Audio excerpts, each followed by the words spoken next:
നമസ്കാരം, ഞാൻ ആതിര വിജി ആണ്. Welcome to my channel Viji education. ഇന്ന് നമ്മൾ നോക്കാൻ പോകുന്നത് കൺസ്യൂമർ പ്രൊട്ടക്ഷൻ ആക്ടിലെ 4ാമത്തെ പാർട്ടാണ്. കഴിഞ്ഞ 3 പാർട്ടുകളിലുമായിട്ട് അതിൽ ഇൻട്രൊഡക്ഷൻ പാർട്ട് നമ്മൾ നോക്കി. അതുപോലെ തന്നെ രണ്ടാമതായിട്ട് അതിലെ സെക്ഷൻസും മൂന്നാമതായിട്ട് CCPയുടെ ചാപ്റ്ററുമാണ് നമ്മൾ നോക്കിയത്. ഇന്നത്തെ ചാപ്റ്ററിൽ നമ്മൾ നോക്കാൻ പോകുന്നത് കൺസ്യൂമർ പ്രൊട്ടക്ഷൻ ആക്ടിൽ തന്നെ വരുന്ന ചാപ്റ്റർ 2ലെ ഏതാണ്, ഉപഭോക്തൃ സംരക്ഷണ സമിതിയെ കുറിച്ചാണ് നോക്കാൻ പോകുന്നത്. ഈ ഉപഭോക്തൃ സംരക്ഷണ സമിതിയുടെ ലക്ഷ്യങ്ങൾ ഏതെല്ലാം, അത് ഏതൊക്കെ തലങ്ങളിലാണുള്ളത്, അതായത് സംസ്ഥാന തലത്തിൽ, ജില്ലാ തലത്തിലുണ്ട്, കൂടാതെ തന്നെ കേന്ദ്ര തലത്തിലും ഈ ജില്ലാ ഉപഭോക്തൃ സംരക്ഷണ സമിതി ഉണ്ട്. ആ ഉപഭോക്തൃ സംരക്ഷണ സമിതിയുടെ ലക്ഷ്യങ്ങൾ എന്താണ്, അതിന്റെ സ്ട്രക്ചർ എന്താണ്, അതെല്ലാമാണ് ഇന്നത്തെ ക്ലാസ്സിൽ നമ്മൾ നോക്കാൻ പോകുന്നത്. അതിൽ ആദ്യമായിട്ട് നോക്കുന്നത് കേന്ദ്ര ഉപഭോക്തൃ സംരക്ഷണ സമിതി, രണ്ടാമതായിട്ട് സംസ്ഥാന ഉപഭോക്തൃ സംരക്ഷണ സമിതി, തേർഡ് വൺ ഈസ് ജില്ലാ ഉപഭോക്തൃ സംരക്ഷണ സമിതി. അവയിൽ മൂന്നെണ്ണത്തിന്റെയും ഫങ്ഷൻസും അതിന്റെ സ്ട്രക്ചറും അതിന്റെ ലക്ഷ്യങ്ങളുമാണ് ഇന്നത്തെ ക്ലാസ്സിൽ നമ്മൾ നോക്കാൻ പോകുന്നത്. ഇത് കൺസ്യൂമർ പ്രൊട്ടക്ഷൻ ആക്ടിലെ ഏറ്റവും ഇമ്പോർട്ടന്റ് ആയിട്ടുള്ള ഒരു ചാപ്റ്റർ കൂടിയാണ്. ഞാൻ നേരത്തെ പറഞ്ഞായിരുന്നു, ക്ലാസിന്റെ തുടക്കത്തിൽ പറഞ്ഞിട്ടുണ്ടായിരുന്നു, 1986 കൺസ്യൂമർ പ്രൊട്ടക്ഷൻ ആക്ടിന്റെ ഫസ്റ്റത്തെ നിയമം പാസ്സായത് 1986 ആ 1986 നിയമത്തിലും ഉണ്ടായിരുന്ന ഒരിതാണ് ഉപഭോക്തൃ സംരക്ഷണ സമിതി എന്ന പോർഷൻ. അതേ പോർഷൻ തന്നെ 2019 പുതിയ നിയമം വന്നപ്പോൾ ആ പോർഷൻ അതേപടി തന്നെ 2019 നിയമത്തിലും ഉണ്ട്. അപ്പോൾ നിലവിലെ നിയമത്തിലും പഴയ നിയമത്തിലും ഉള്ളതാണ് ഈ ഉപഭോക്തൃ സംരക്ഷണ സമിതി. കേന്ദ്ര തലത്തിലും സംസ്ഥാന തലത്തിലും ജില്ലാ തലത്തിലുമായിട്ടാണ് ഈ സംരക്ഷണ സമിതി നിലനിൽക്കുന്നത്. അതിന്റെ പ്രധാനപ്പെട്ട ലക്ഷ്യങ്ങൾ എന്താണ് ലക്ഷ്യങ്ങൾ, അതിൽ ആരാണ് ചെയർപേഴ്സൺ ആയിട്ട് വരുന്നത്, അതിന്റെ സ്ട്രക്ചർ എന്താണ് എന്നെല്ലാം നമ്മൾ ഇന്നത്തെ ക്ലാസ്സിൽ നോക്കും. എല്ലാവരും ക്ലാസ് ലാസ്റ്റ് വരെ കേൾക്കുക. ഇതിന്റെ സ്ട്രക്ചർ ആണ് നമ്മൾ ഇന്നത്തെ നോക്കാൻ പോകുന്നത്. എല്ലാ PSC പരീക്ഷകൾക്കും ചോദിക്കുന്ന ഒരു ഇമ്പോർട്ടന്റ് ടോപ്പിക് കൂടിയാണ് ഇന്ന് പറയാൻ പോകുന്നത്. അതുകൊണ്ട് എല്ലാവരും ക്ലാസ് സ്കിപ്പ് ചെയ്യാതെ മുഴുവനായിട്ട് കേൾക്കുക. നമുക്ക് ക്ലാസ്സിലോട്ട് കടക്കാം. ഇതിൽ ആദ്യമായിട്ട് പറയുന്നത് ഉപഭോക്തൃ സംരക്ഷണ സമിതിയെ കുറിച്ചാണ്. ഈ ഉപഭോക്തൃ സംരക്ഷണ സമിതിയെ കുറിച്ച് പറഞ്ഞിരിക്കുന്ന കൺസ്യൂമർ പ്രൊട്ടക്ഷൻ ആക്ട്, ഉപഭോക്തൃ സംരക്ഷണ നിയമം 2019 ചാപ്റ്റർ ഏതെന്ന് ചോദിക്കാം. ചാപ്റ്റർ 2ലാണ് ഉപഭോക്തൃ സംരക്ഷണ സമിതി അഥവാ കൺസ്യൂമർ പ്രൊട്ടക്ഷൻ കൗൺസിലിനെ കുറിച്ച് പറഞ്ഞിരിക്കുന്ന ചാപ്റ്റർ ഏതെന്ന് ചോദിച്ചാൽ അത് ചാപ്റ്റർ 2ആണ്. ചാപ്റ്റർ 2ലെ സെക്ഷൻസ് ഏതൊക്കെയെന്ന് ചോദിച്ചാൽ സെക്ഷൻ 3 മുതൽ സെക്ഷൻ 9 വരെയാണ് ഈ ചാപ്റ്റർ 2ൽ പറഞ്ഞിട്ടുള്ളത്. നമ്മൾ ഇത് കഴിഞ്ഞ ക്ലാസ്സിൽ പഠിച്ചു. CCPയെ പറഞ്ഞത് ചാപ്റ്റർ 3ലാണെന്ന് പഠിച്ചു. എന്നാൽ ചാപ്റ്റർ 2ൽ പറയുന്ന ഏതെന്ന് ചോദിച്ചാൽ അത് ഉപഭോക്തൃ സംരക്ഷണ സമിതിയാണ്. അതിൽ തന്നെ ഏതൊക്കെ സെക്ഷനാണ് വരുന്നതെന്ന് വെച്ചാൽ സെക്ഷൻ 3 മുതൽ സെക്ഷൻ 9 വരെയാണ് ഈ ചാപ്റ്റർ 2ൽ പറയുന്നത്. അതിന് ഓരോ സെക്ഷനായിട്ടും പഠിക്കും. അതിൽ തന്നെ നമ്മൾ ഈ ഉപഭോക്തൃ സംരക്ഷണ സമിതിയെ 3ആയിട്ട് നമുക്ക് ഡിവൈഡ് ചെയ്യാം. എങ്ങനെയാണ്? ഉപഭോക്തൃ സംരക്ഷണ സമിതിയെ നമുക്ക് 3ആയിട്ട് ക്ലാസിഫൈ ചെയ്യാം. കേന്ദ്ര ഉപഭോക്തൃ സംരക്ഷണ സമിതി, സംസ്ഥാന ഉപഭോക്തൃ സംരക്ഷണ സമിതി, ലാസ്റ്റ് വൺ ഈസ് ജില്ലാ ഉപഭോക്തൃ സംരക്ഷണ സമിതി. അങ്ങനെ 3 തലത്തിൽ, കേന്ദ്ര തലത്തിൽ, സംസ്ഥാന തലത്തിൽ, ജില്ലാ തലത്തിൽ, അങ്ങനെ 3 തലത്തിൽ നമുക്ക് എന്തിനെ ഡിവൈഡ് ചെയ്യാൻ പറ്റും? ഈ ജില്ലാ ഉപഭോക്തൃ സംരക്ഷണ സമിതിയെ നമുക്ക് ഡിവൈഡ് ചെയ്യാൻ പറ്റും. ഈ 3 തലത്തിലും അവരുടെ പ്രവർത്തനങ്ങളും അവരുടെ സ്ട്രക്ചറുമാണ് നമ്മൾ ഇന്ന് നോക്കാൻ പോകുന്നത്. അതിൽ ഫസ്റ്റ് വൺ ഈസ് കേന്ദ്ര ഉപഭോക്തൃ സംരക്ഷണ സമിതി. എന്താണ് കേന്ദ്ര ഉപഭോക്തൃ സംരക്ഷണ സമിതി? അവയുടെ ഫങ്ഷൻസ് എന്തൊക്കെയാണെന്ന് നമുക്ക് നോക്കാം. ഇതിൽ കേന്ദ്ര ഉപഭോക്തൃ സംരക്ഷണ സമിതിയെ കുറിച്ച് പറയുന്ന സെക്ഷനാണ് സെക്ഷൻ 3. ചാപ്റ്റർ ഏതാണ്? ചാപ്റ്റർ 2. അതുപോലെ തന്നെ കേന്ദ്ര ഉപഭോക്തൃ സംരക്ഷണ സമിതിയെ കുറിച്ച് പറയുന്ന സെക്ഷൻ ചോദിച്ചാൽ സെക്ഷൻ 3. സെക്ഷൻ 3ൽ ഇതിന്റെ രൂപീകരണവും അതിലെ ചെയർപേഴ്സൺ, അതിന്റെ മെമ്പേഴ്സിന്റെ എത്ര എണ്ണമാണുള്ളത്, മിനിമം എങ്ങനെയാണ്, അതിന്റെ കാലാവധി, രാജിക്കത്ത് ആർക്കാണ് സമർപ്പിക്കാറ്, ഇതെല്ലാം പറയുന്നത് ഏതിലാണ്? ഈ സെക്ഷൻ 3ലാണ്. സെക്ഷൻ 3 എന്തുമായി ബന്ധപ്പെട്ടിരിക്കുന്നു? കേന്ദ്ര ഉപഭോക്തൃ സംരക്ഷണ സമിതിയുമായിട്ടാണ് സെക്ഷൻ 3 ബന്ധപ്പെട്ടിരിക്കുന്നത്. അതിൽ സെക്ഷൻ 3ൽ ആദ്യമായിട്ട് പറയുന്നത് ഈ കേന്ദ്ര ഉപഭോക്തൃ സംരക്ഷണ സമിതി അഥവാ സെൻട്രൽ കൺസ്യൂമർ പ്രൊട്ടക്ഷൻ കൗൺസിൽ അത് എന്താണ് രൂപീകരിച്ചിരിക്കുന്നത്? ആരാണ് രൂപീകരിച്ചിരിക്കുന്നത്? കേന്ദ്ര തലത്തിലുള്ള ഒരു സംരക്ഷണ സമിതിയല്ലേ. അപ്പൊ കേന്ദ്ര തലത്തിലുള്ള ഒരു ഉപഭോക്തൃ സംരക്ഷണ സമിതി ആകുമ്പോൾ എന്തായാലും ആരായിരിക്കും നിയമിക്കേണ്ടത്? അത് കേന്ദ്ര സർക്കാരായിരിക്കും. അങ്ങനെ വരുമ്പോൾ ഈ കേന്ദ്ര ഉപഭോക്തൃ സംരക്ഷണ സമിതിയുടെ രൂപീകരണം ആരെന്ന് ചോദിച്ചാൽ അത് സെൻട്രൽ ഗവൺമെന്റ് ആണ് കേന്ദ്ര ഉപഭോക്തൃ സംരക്ഷണ സമിതി രൂപീകരിച്ചിരിക്കുന്നത്. ഇത് മെയിൻ ആയിട്ട് പറയുന്ന ഒരു ഉപദേശക സമിതിയാണ്. എന്താണ്? ഉപദേശക സമിതിയാണ് കേന്ദ്ര ഉപഭോക്തൃ സംരക്ഷണ സമിതി എന്ന് പറയുന്നത്. ആർക്ക് ഉപദേശം കൊടുക്കും? ഈ നിയമം, അതായത് കൺസ്യൂമർ പ്രൊട്ടക്ഷൻ ആക്ട് നിലവിൽ വന്നിട്ട് ആ നിയമം നടപ്പിലാക്കേണ്ടത് എങ്ങനെയെന്നും അത് ഏതൊക്കെ രീതിയിൽ നടപ്പിലാക്കണമെന്നും കേന്ദ്ര സംസ്ഥാന സർക്കാരുകൾ, കേന്ദ്ര സംസ്ഥാന ജില്ലാ സർക്കാരുകൾക്ക് അല്ലെങ്കിൽ പ്രാദേശിക സർക്കാരുകൾക്ക് ഒരു നിയമ ഉപദേശം, അങ്ങനെയുള്ള ഉപദേശം നൽകുന്ന ഒരു സമിതിയായിട്ട് പ്രവർത്തിക്കുന്നതാണ് ഈ കേന്ദ്ര ഉപഭോക്തൃ സംരക്ഷണ സമിതി. എന്താണിത്? കേന്ദ്ര ഉപഭോക്തൃ സംരക്ഷണ സമിതി എന്ന് പറയുന്നത് ഒരു ഉപദേശക സമിതിയാണ്. കേന്ദ്ര ഗവൺമെന്റിന് കൊടുക്കുന്ന ഉപദേശങ്ങൾ, കേന്ദ്ര ഗവൺമെന്റിന് ഈ നിയമവുമായി ബന്ധപ്പെട്ടുള്ള ഉപദേശങ്ങളും അതിന് പ്രോത്സാഹനവും ഒക്കെ നൽകുന്ന സമിതിയാണ് കേന്ദ്ര ഉപഭോക്തൃ സംരക്ഷണ സമിതി എന്നാണ് ഈ സെക്ഷൻ 3 പറയുന്നത്. അപ്പൊ രൂപീകരിക്കുന്നത് സെൻട്രൽ ഗവൺമെന്റും അതുപോലെ തന്നെ ഇതിന്റെ ഇതെന്ന് പറയുന്ന ഒരു ഉപദേശക സമിതിയുമാണെന്ന കാര്യം ഓർത്തു വെക്കുക.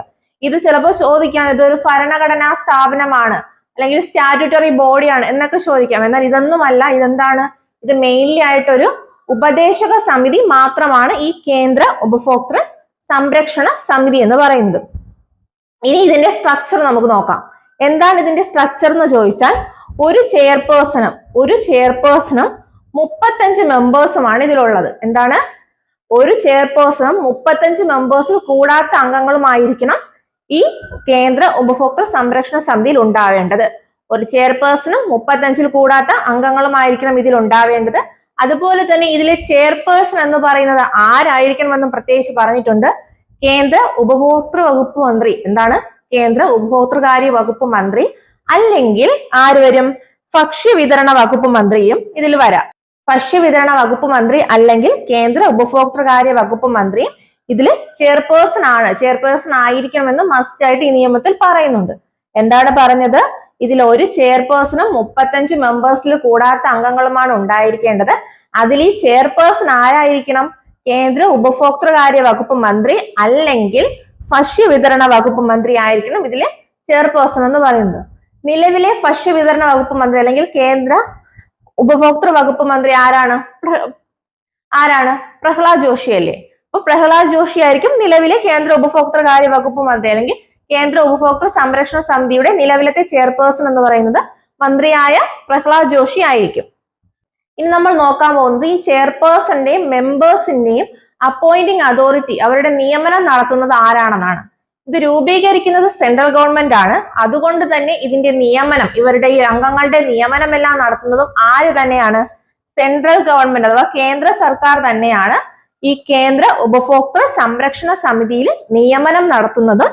ആരാണ്? സെൻട്രൽ ഗവൺമെന്റ് തന്നെയാണ്. ഇനി ഇതിന്റെ കാലാവധി എടുത്തു പറഞ്ഞിട്ടുണ്ട്. ഈ സമിതിയുടെ കാലാവധി എന്ന് പറയുന്നത് 3 വർഷമാണ്. ഇമ്പോർട്ടന്റ് ആണ് 3 വർഷം എന്ന ടോപ്പിക്. എന്താണ്? 3 വർഷമാണ് ഈ കേന്ദ്ര ഉപഭോക്തൃ സംരക്ഷണ സമിതിയുടെ കാലാവധി. ഒരു ചെയർപേഴ്സൺ, 35 മെമ്പേഴ്സ്.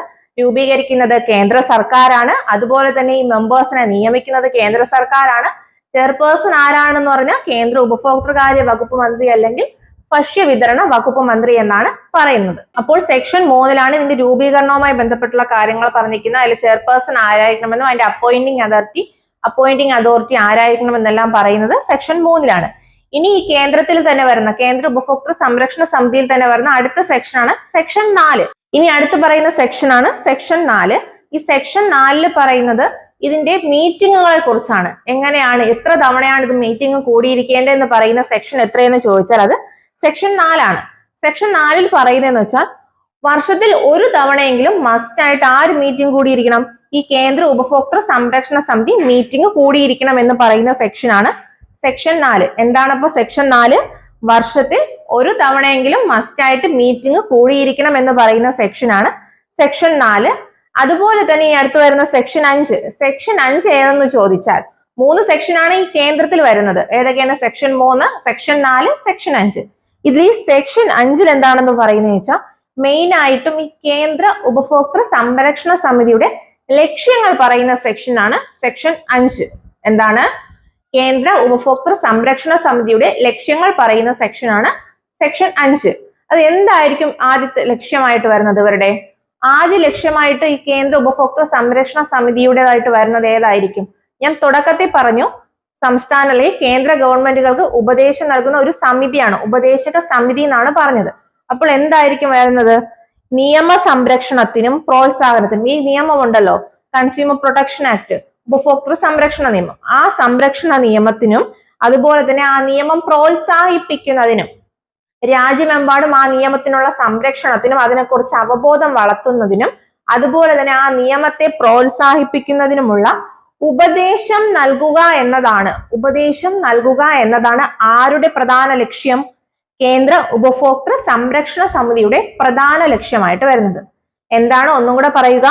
നിയമ സംരക്ഷണത്തിനും ഉപഭോക്തൃ സംരക്ഷണ നിയമമുള്ള ആ സംരക്ഷണത്തിനും അതുപോലെ തന്നെ അതിന്റെ പ്രോത്സാഹനത്തിനും അത് രാജ്യത്ത് എല്ലാ ജനങ്ങളുടെയും ഇടയിൽ ബോധവാന്മാരാക്കുക, ഇങ്ങനൊരു നിയമം ഉണ്ടെന്ന് എല്ലാ ജനങ്ങളെയും അറിയിക്കുകയും ചെയ്യുന്നതിന് വേണ്ടിയുള്ള ഉപദേശം നൽകുന്ന ഒരു അതോറിറ്റിയാണ് കേന്ദ്ര ഉപഭോക്തൃ സംരക്ഷണ സമിതി എന്ന് പറയുന്ന സെക്ഷനാണ് സെക്ഷൻ 5. ഇത്രയുമാണ് കേന്ദ്ര ഉപഭോക്തൃ സംരക്ഷണ സമിതി വരുന്ന സെക്ഷൻ. ഈ കേന്ദ്രം പഠിച്ച സംസ്ഥാനവും ജില്ലയും പഠിക്കാൻ എളുപ്പമാണ്. ഇതിൽ കുറച്ച് മാറ്റങ്ങൾ വരുത്തിയാൽ അത് സംസ്ഥാനവുമാവും ജില്ലയുമാവും. അപ്പോൾ ഫസ്റ്റ് വൺ ഈസ് കറക്റ്റ് ആയിട്ട് പഠിക്കുക. കേന്ദ്ര ഉപഭോക്തൃ സംരക്ഷണ സമിതിയെ കുറിച്ച് കറക്റ്റ് ആയിട്ട് ഓർഡറിൽ തന്നെ പഠിക്കുക. രൂപീകരിക്കുന്നത് ആരാണ്, അതിൽ എത്ര ചെയർപേഴ്സൺ ഉണ്ട്, അതുപോലെ തന്നെ അതിലെ ചെയർപേഴ്സൺ ആരായിരിക്കണം, അതുപോലെ തന്നെ എന്താണ് പറയുന്നത്, അതിന്റെ ഫങ്ഷൻസ് ഏതാണ്, അതിൽ മിനിമം ഇയർലി എത്ര തവണ മീറ്റിംഗ് കൂടണം എന്നെല്ലാം പറയുന്ന സെക്ഷൻസ് അല്ലെങ്കിൽ ചാപ്റ്റർ ആണ് ഈ ചാപ്റ്റർ 2 കേന്ദ്ര ഉപഭോക്തൃ സംരക്ഷണ സമിതി. ഇനി അടുത്ത് നമ്മൾ നോക്കാൻ പോകുന്നത് സംസ്ഥാന ഉപഭോക്തൃ സംരക്ഷണ സമിതിയെ കുറിച്ചാണ്. ഞാൻ പറഞ്ഞു 3 തരത്തിലുള്ള സമിതിയാണ് ഉള്ളത്.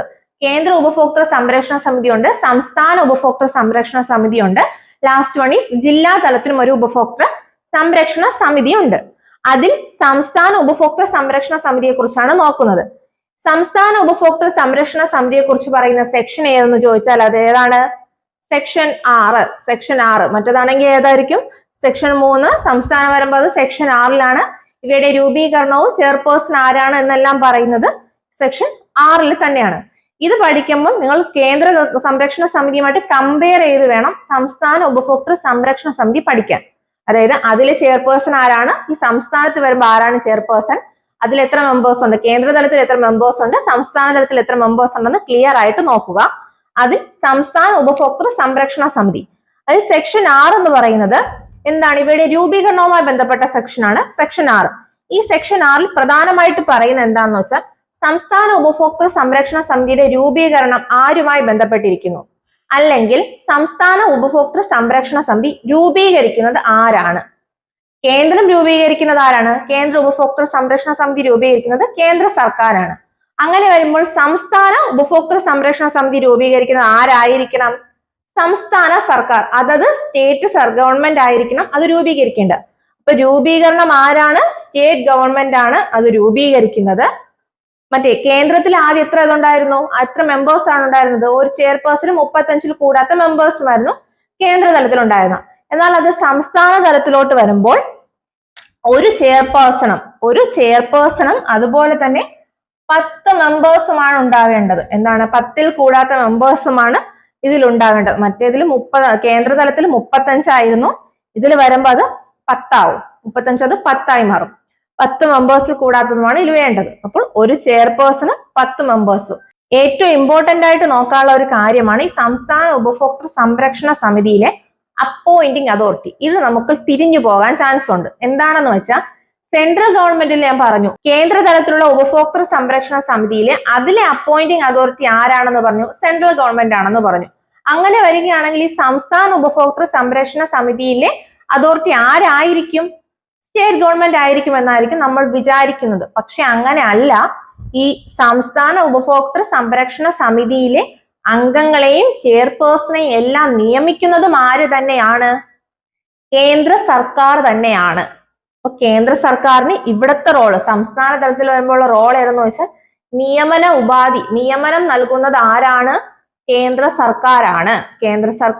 സ്റ്റേറ്റ് ഗവൺമെന്റിൽ അല്ലെങ്കിൽ സ്റ്റേറ്റ് ഉപഭോക്തൃ സംരക്ഷണ സമിതിയിലെ അംഗങ്ങളെ ചെയർപേഴ്സണെ നിയമിക്കുന്നതും ഈ സെൻട്രൽ ഗവൺമെന്റ് ആണ്, കേന്ദ്ര സർക്കാരാണെന്ന കാര്യം ഓർത്തു വെക്കുക. അതാണ് പറയുന്നത്.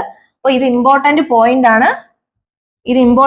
നിയമനം നടത്തുന്നത് ആരാണെന്ന് ചോദിച്ചാൽ അത് സെൻട്രൽ ഗവൺമെന്റ് ആണ്. നേരത്തെ നമ്മൾ പഠിച്ചു ഇതിലെ നിയമനം ആരെന്ന് പഠിച്ചു?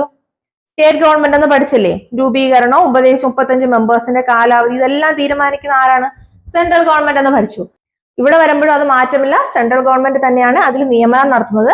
രൂപീകരണം മാത്രം സ്റ്റേറ്റ് ഗവൺമെന്റ് ആണ് വരുന്നത്. എന്ന കാര്യം ഓർത്തു വയ്ക്കുക. രൂപീകരിക്കുന്നത് മാത്രം സ്റ്റേറ്റ് ഗവൺമെന്റും ബാക്കി നിയമിക്കുന്നത് സെൻട്രൽ ഗവൺമെന്റും എന്ന കാര്യം ഓർത്തു വയ്ക്കുക. ഇനി ഞാൻ പറഞ്ഞു ഇതിൽ ചെയർപേഴ്സൺ ഉണ്ട്, 10 കൂടാത്ത മെമ്പേഴ്സും ഉണ്ടെന്ന് പറഞ്ഞു. ഇതിൽ ചെയർപേഴ്സൺ ആരായിരിക്കും? കേന്ദ്ര തലത്തിലുള്ള കമ്മിറ്റിയുടെ ചെയർപേഴ്സൺ ആരാണ്? കേന്ദ്ര ഉപഭോക്തൃകാര്യ വകുപ്പ് മന്ത്രി അല്ലെങ്കിൽ ഭക്ഷ്യവിതരണ വകുപ്പ് മന്ത്രി.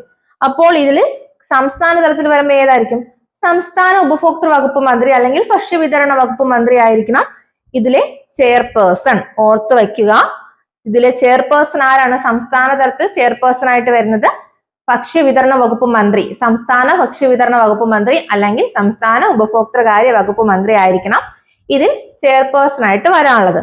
ഇനി ഇത് പറയുന്നത് നേരത്തെ നമ്മൾ പറഞ്ഞു കേന്ദ്ര തലത്തിലാണെങ്കിൽ വർഷത്തിൽ ഒരു മീറ്റിംഗ് കൂടണമെന്നാണ് പറഞ്ഞത്. എന്നാൽ ഇത് സംസ്ഥാന തലത്തിലോട്ട് വരുമ്പം വർഷത്തിൽ 2 തവണയെങ്കിലും മിനിമം മീറ്റിംഗ് കൂടിയിരിക്കണം. എത്രയാണ്? വർഷത്തിൽ 2 തവണയെങ്കിലും ഈ സംസ്ഥാന ഉപഭോക്തൃ സംരക്ഷണ സമിതി മീറ്റിംഗ് കൂടിയിരിക്കണം എന്ന് പറയുന്ന സെക്ഷൻ കൂടിയാണ് സെക്ഷൻ 6. സെക്ഷൻ 6 പറയുന്ന എന്തൊക്കെയാണ്? രൂപീകരണം സ്റ്റേറ്റ് ഗവൺമെന്റ് ആണ്. അതിൽ ഒരു ചെയർപേഴ്സണും 10 കൂടാത്ത മെമ്പേഴ്സുമാണുള്ളത്. ഇവരുടെ അപ്പോയിന്റിംഗ് അതോറിറ്റി ചോദിച്ചാൽ അത് സെൻട്രൽ ഗവൺമെന്റ് ആണ്. അതുപോലെ തന്നെ ഇതിലെ ചെയർപേഴ്സൺ എന്ന് പറയുന്നത് കേരള ഭക്ഷ്യവിതരണ വകുപ്പ് മന്ത്രി അല്ലെങ്കിൽ കേരള ഉപഭോക്തൃകാര്യ വകുപ്പ് മന്ത്രി ആയിരിക്കണം. ഇവർ വർഷത്തിൽ 2 തവണയെങ്കിലും മീറ്റിംഗ് കൂടിയിരിക്കണം എന്നും കൂടെ പറയുന്ന സെക്ഷനാണ് സെക്ഷൻ 6. ഇനി സെക്ഷൻ 7 ഏതെന്ന് ചോദിച്ചാൽ അത് ലക്ഷ്യം. എന്താണ്? ഈ സംസ്ഥാന ഉപഭോക്തൃ സംരക്ഷണ സമിതിയുടെ ലക്ഷ്യങ്ങൾ ഏതെല്ലാമാണ് എന്ന് പറയുന്ന സെക്ഷനാണ് സെക്ഷൻ 7. നമ്മൾ നേരത്തെ പഠിച്ചു കേന്ദ്ര ഉപഭോക്തൃ സംരക്ഷണ സമിതിയിൽ വരുന്ന സെക്ഷൻസ് ഏതെന്ന് നോക്കി. എന്താണ്? അല്ലെങ്കിൽ കേന്ദ്ര ഉപഭോക്തൃ സംരക്ഷണ സമിതിയിൽ വരുന്ന സെക്ഷൻ 5 എന്താണ് അവരുടെ ലക്ഷ്യങ്ങൾ എന്ന് നമ്മൾ നോക്കിയിട്ടുണ്ട്. എന്തായിരിക്കും? കേന്ദ്ര തലത്തിൽ തന്നെ അവരുടെ ഉപദേശങ്ങൾ നൽകുന്ന ഒരു ഉപദേശക സമിതിയാണെന്ന് പറഞ്ഞു. ആ സെയിം ഉപദേശക സമിതി തന്നെയാണ് സംസ്ഥാന തലത്തിൽ വരുമ്പോൾ ഈ സംസ്ഥാന ഉപഭോക്തൃ സംരക്ഷണ സമിതി നിർവഹിക്കുന്നത്. എന്താണ്? ഈ സംസ്ഥാന ഉപഭോക്തൃ സംരക്ഷണ സമിതി എന്ന് പറയുന്ന കൗൺസിലും ഒരു ഉപദേശക സമിതിയാണ്. അതിനി വരുന്ന ജില്ലാ ഉപഭോക്തൃ സംരക്ഷണ സമിതി ആയാലും ഇതെല്ലാം എന്ത് തന്നെയാണ്? ഒരു ഉപഭോക്തൃ അല്ലെങ്കിൽ ഒരു ഉപദേശക സമിതി തന്നെയാണെന്ന കാര്യം ഓർത്തു വയ്ക്കുക. ഇനി ഇവരുടെ ലക്ഷ്യമായിട്ട് പറയുന്ന എന്താണ്? ആ നേരത്തെ നമ്മൾ പഠിച്ച കേന്ദ്ര ഉപഭോക്തൃ സംരക്ഷണ സമിതിയുടെ അതേ ലക്ഷ്യം തന്നെയാണ് സംസ്ഥാന തലത്തിലുള്ള ഈ നിയമത്തിന്റെ സംരക്ഷണത്തിനും അതുപോലെ തന്നെ അവയുടെ പ്രോത്സാഹനത്തിനും വേണ്ടുന്ന ഉപദേശം നൽകുക. എന്താണ്? സംസ്ഥാന തലത്തിൽ ആ നിയമം പ്രൊട്ടക്ഷന്റെ നിയമം ഉണ്ടല്ലോ, കൺസ്യൂമർ പ്രൊട്ടക്ഷൻ നിയമത്തിന്റെ സംരക്ഷണത്തിനും പ്രോത്സാഹനത്തിനുമുള്ള ഉപദേശം നൽകുന്നതാണ് സെക്ഷൻ. ആ ഉപദേശം നൽകുക എന്ന ലക്ഷ്യമാണ് സംസ്ഥാന ഉപഭോക്തൃ സംരക്ഷണ സമിതിക്ക് ഉണ്ടാവേണ്ടത് എന്ന് പറയുന്ന സെക്ഷൻ ചോദിച്ചാൽ അത് സെക്ഷൻ 7 ആണ്. അപ്പൊ സെക്ഷൻ 6 രൂപീകരണവുമായി ബന്ധപ്പെട്ടിരിക്കുന്നു, സെക്ഷൻ 7 അതിന്റെ ലക്ഷ്യവുമായി ബന്ധപ്പെട്ടിരിക്കുന്നു. ഇനി നെക്സ്റ്റ് നോക്കുന്നത് ജില്ലാ ഉപഭോക്തൃ സംരക്ഷണ സമിതി. 3 നമ്മൾ പഠിക്കുന്നു. കേന്ദ്ര ഉപഭോക്തൃ സംരക്ഷണ സമിതി, സംസ്ഥാന ഉപഭോക്തൃ സംരക്ഷണ സമിതി, മൂന്നാമതായിട്ട് ജില്ലാ ഉപഭോക്തൃ സംരക്ഷണ സമിതി. ഇത് ജില്ലാ തലത്തിലായിരിക്കും വരുന്നത്. ആദ്യം കേന്ദ്രതലം, പിന്നെ സംസ്ഥാന തലം, മൂന്നാമതായിട്ട് ജില്ലാതലം. ജില്ലാ ഉപഭോക്തൃ സംരക്ഷണ സമിതിയുടെയും രൂപീകരണം പറയുന്ന സെക്ഷൻ 8. എന്താണ്? സെക്ഷൻ 8 ജില്ലാ ഉപഭോക്തൃ സംരക്ഷണ സമിതിയുടെയും രൂപീകരണം പറയുന്നത്. ആ സെക്ഷൻ 8 പറയുകയാണ് ജില്ലാ ഉപഭോക്തൃ സംരക്ഷണ സമിതി രൂപീകരിക്കുന്നത് ആരാണ്? സെൻട്രൽ ഗവൺമെന്റ് ആണോ? അല്ല. സ്റ്റേറ്റ് ഗവൺമെന്റ് ആണോ? അതെ. എന്താണ്? സ്റ്റേറ്റ് ഗവൺമെന്റ് ആണ് ജില്ലാ ഉപഭോക്തൃ സംരക്ഷണ സമിതി രൂപീകരിക്കുന്നത്. ആരായിരിക്കും ജില്ലാ ഉപഭോക്തൃ സംരക്ഷണ സമിതി രൂപീകരിക്കുന്നത്? സ്റ്റേറ്റ് ഗവൺമെന്റ്, സംസ്ഥാന സർക്കാരാണ് ജില്ലാ ഉപഭോക്തൃ സംരക്ഷണ സമിതി രൂപീകരിക്കുന്നത്. ഇതിൽ ഒരു ചെയർപേഴ്സണും, എല്ലാത്തിലും ഉള്ളതുപോലെ തന്നെ ഇതിലൊരു ചെയർപേഴ്സണും ഉണ്ട്. അതുപോലെ തന്നെ ഇത്ര അംഗങ്ങൾ എന്ന് പറഞ്ഞിട്ടില്ല, അംഗങ്ങളും ഉണ്ടെന്ന് മാത്രമേ പറഞ്ഞിട്ടുള്ളൂ. എന്താണ്? ഒരു ചെയർപേഴ്സണും അംഗങ്ങളുമാണ് ഈ ജില്ലാ സമിതിയിൽ ഉണ്ടാവേണ്ടത്. ഇതിൽ ചെയർപേഴ്സൺ ആരായിരിക്കണം? നമ്മൾ നേരത്തെ മന്ത്രിമാരെല്ലാം കേന്ദ്ര തലത്തിലും സംസ്ഥാന തലത്തിലും കൊടുത്തു. ജില്ലയിൽ വരുമ്പം ജില്ലയിൽ ഏറ്റവും ഉയർന്ന പോസ്റ്റ് ആർക്കാണുള്ളത്? ജില്ലാ കളക്ടർക്കായിരിക്കും. അപ്പം ഈ ജില്ലാ സമിതി, ജില്ലാ ഉപഭോക്തൃ സംരക്ഷണ സമിതിയിലെ ചെയർപേഴ്സൺ ആരായിരിക്കണം? ജില്ലാ കളക്ടർ ആവണം.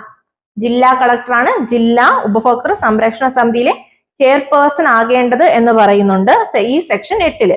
ഇനി പറയുന്നത് നേരത്തെ പറഞ്ഞ പോലെ തന്നെ വർഷത്തിൽ 2 പ്രാവശ്യമെങ്കിലും, വർഷത്തിൽ 2 പ്രാവശ്യമെങ്കിലും മസ്റ്റായിട്ട് ഇവർ മീറ്റിംഗ് കൂടിയിരിക്കണമെന്നും കൂടി ഈ സെക്ഷനിൽ പറയുന്നുണ്ട്. കൂടാതെ തന്നെ ജില്ലാ തലത്തിൽ ഇതിന്റെ പ്രോത്സാഹനത്തിന് വേണ്ടി ഉപദേശം നൽകുന്ന ഒരു ഉപദേശക സമിതിയായിട്ട് പ്രവർത്തിക്കുന്നതും ഈ ജില്ലാ ഉപഭോക്തൃ സംരക്ഷണ സമിതിയാണെന്ന കാര്യം ഓർത്തു വയ്ക്കുക. എന്താണ്? ജില്ലാ ഉപഭോക്തൃ സംരക്ഷണ സമിതിയും ഒരു ഉപദേശക സമിതി തന്നെയാണ് എന്ന് പറയുന്ന സെക്ഷൻ കൂടിയാണ് സെക്ഷൻ 8. ഇനി അടുത്ത സെക്ഷൻ 9 ആണെങ്കിൽ അവയുടെ ലക്ഷ്യം, ജില്ലാ തലത്തിലുള്ള സമിതിയുടെ ലക്ഷ്യം എന്താണ്? അത് ജില്ലാ തലത്തിൽ അതിന്റെ പ്രൊട്ടക്ഷന്റെ എന്താണ്, കൺസ്യൂമർ പ്രൊട്ടക്ഷന്റെ സംരക്ഷണത്തിനും അതുപോലെ തന്നെ അവയുടെ പ്രോത്സാഹനത്തിനും അതിന്റെ ബോധവൽക്കരണത്തിനും വേണ്ടുന്ന ഉപദേശങ്ങൾ ജില്ലാ തലത്തിൽ നൽകുക എന്നതാണ് ഈ ജില്ലാ ഉപഭോക്തൃ സംരക്ഷണ സമിതിയുടെ ലക്ഷ്യങ്ങളായിട്ട് വരുന്നത്. എന്താണ്? നിയമത്തിന് വേണ്ട പ്രോത്സാഹനവും അതിന്റെ സംരക്ഷണവും അതിന്റെ മറ്റുള്ളവരിൽ ജനങ്ങളിലേക്ക് ബോധവാന്മാരാക്കുന്നതിനുള്ള ഉപദേശങ്ങളും നൽകുന്ന ഒരു ഉപദേശക സമിതി തന്നെയാണ് ജില്ലാ ഉപഭോക്തൃ സംരക്ഷണ സമിതി.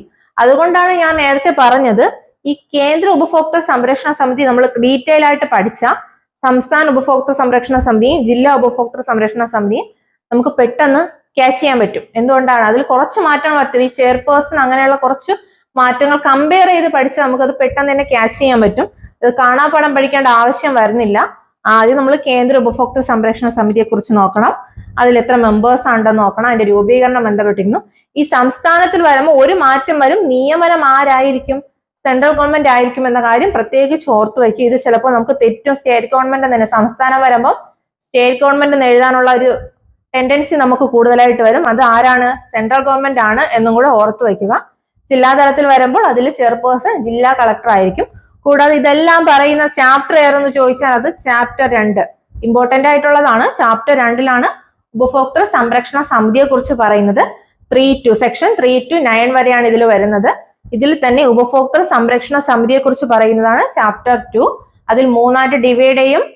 കേന്ദ്ര തലത്തിലുള്ള സംരക്ഷണ സമിതി, സംസ്ഥാന ഉപഭോക്തൃ സംരക്ഷണ സമിതിയും ഉണ്ട്, ജില്ലാ തലത്തിലുള്ള ഉപഭോക്തൃ സംരക്ഷണ സമിതിയും ഉണ്ടെന്നാണ് ഈ 3 നമ്മൾ ഇന്ന് പറയുന്നത്. നെക്സ്റ്റ് വരുന്ന പാർട്ട് എന്താണെന്ന് വെച്ചാൽ നമ്മൾ ഇനി പറയുന്ന ചാപ്റ്റർ 2 പഠിച്ചു, ചാപ്റ്റർ 3 പഠിച്ചു.